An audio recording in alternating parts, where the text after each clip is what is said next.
जय श्री कृष्ण। श्रीमद् भगवद गीता अध्याय 2 श्लोक 61। तानि सर्वाणि संयम युक्त आसीत मत्परा वशे ही यस्येन्द्रियाणि तस्य प्रज्ञा प्रतिष्ठिता। जो इंद्रियों को पूर्णतया वश में रखते हुए इंद्रियां संयमन करता है और अपनी चेतना को मुझ में स्थिर कर देता है, वह मनुष्य स्थिर बुद्धि कहलाता है। अर्थात इस श्लोक में बताया गया है कि योग सिद्धि की चरम अनुभूति कृष्ण भावनामृत ही है। जब तक कोई कृष्ण भावना भावित नहीं होता, तब तक इंद्रियों को वश में करना संभव नहीं है। जैसा कि पहले कहा जा चुका है, दुर्वासा मुनि का झगड़ा महाराज अम्बरीश से हुआ, क्योंकि वे गर्ववश महाराज अम्बरीश पर क्रुद्ध हो गए, जिससे अपने इंद्रियों को रोक नहीं पाए। दूसरी ओर यद्यपि राजा मुनि के समान योगी न था, किंतु वह कृष्ण का भक्त था और उसने मुनि के सारे अन्याय सह लिए, जिससे वह विजयी हुआ।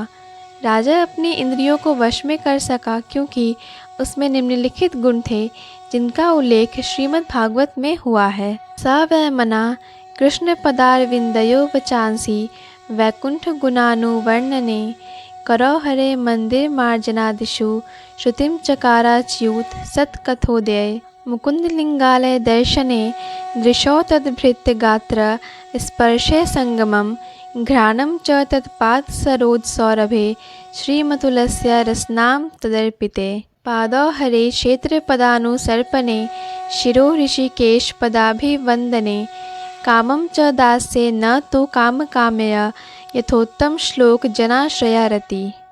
राजा अम्बरीश ने अपना मन भगवान कृष्ण के चरणारविंदों पर स्थिर कर दिया, अपनी वाणी भगवान के धाम की चर्चा करने में लगा दी, अपने कानों को भगवान की लीलाओं को सुनने में, अपने हाथों को भगवान का मंदिर साफ करने में, अपनी आँखों को भगवान का स्वरूप देखने में, अपने शरीर को भक्त के शरीर का स्पर्श करने में, अपनी नाक को भगवान के चरणारविंदों पर भेंट किए गए फूलों का गंध सूंघने में, अपनी जीभ को उन्हें अर्पित तुलसी दलों का आस्वाद करने में, अपने पाँवों को जहाँ जहाँ भगवान के मंदिर हैं उन स्थानों की यात्रा करने में, अपने सिर को भगवान को नमस्कार करने में तथा अपनी इच्छाओं को भगवान की इच्छाओं को पूरा करने में लगा दिया।